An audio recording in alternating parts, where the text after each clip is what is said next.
ঢাকা শহর উত্তাল, অটোরিকশা বন্ধ করা হবে। অটোরিকশার যারা চালক তাদের ভেতরে একটা উত্তেজনা, যারা এদের বিরুদ্ধে আছে তাদের ভেতরে আরেকটা উত্তেজনা।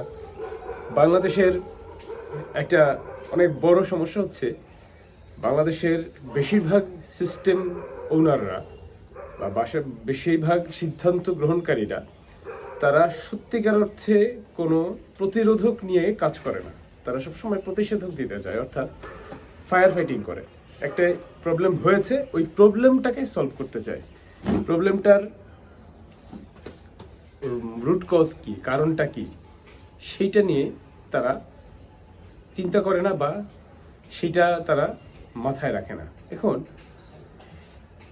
এই অটোরিকশার মূল সমস্যা কি? কেন অটোরিকশায় সমস্যাটা কোথায়? অটোরিকশা চললে অসুবিধা কি? অটোরিকশার উচ্চ গতি, দ্রুত গতি, আর হচ্ছে এর ব্রেকিং সিস্টেম খুবই দুর্বল। এই দুটো হচ্ছে এর মূল সমস্যা। প্রচুর অ্যাক্সিডেন্ট ঘটছে, উল্টে পড়ছে, আর এর সাথে সাথে অনেক মানুষ আহত হচ্ছে, মারাও যাচ্ছে কেউ কেউ। তাহলে অটোরিকশা কি তুলে দেওয়াই সমাধান? অটোরিকশা তো একটা বিশাল জনগোষ্ঠীর, একদিকে ইনকাম সোর্স, অন্যদিকে যাতায়াত বাহন। তাহলে এই গ্রুপ অফ পিপলটা কোন দিকে যাবে, কই যাবে তারা? তাহলে অটোরিকশার পরিবর্তে কি আমরা পায়ের রিক্সা দিব? যদি পায়ের রিক্সা দিই তাহলে তো সেটা আরও একটা দুর্ভোগের কারণ হয়ে দাঁড়াবে। পায়ের রিক্সার কারণে ঢাকা আরও স্থবির হবে। তো আমাদের তাহলে করণীয় কি? আচ্ছা, অটোরিকশা কেন দরকার? এত অটোরিকশা ঢাকায় দরকার কেন?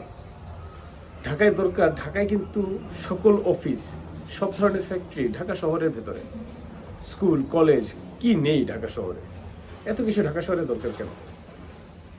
যদি ঢাকা শহরকে ডিসেন্ট্রালাইজ করা যায়, যেটা খুব সহজ, শুধুমাত্র ল মেকাররা যারা আইন প্রয়োগ করেন, আইন প্রণয়ন করেন, তারা যদি একটু সত্যিকার অর্থে তারা যদি মানুষ হয়, তারা যদি আসলেই মানুষের কথা চিন্তা করে থাকে, ভালো মানুষ দেশের কথা চিন্তা করে থাকে, তারা তাহলে ঢাকাকে ডিসেন্ট্রালাইজ করতো।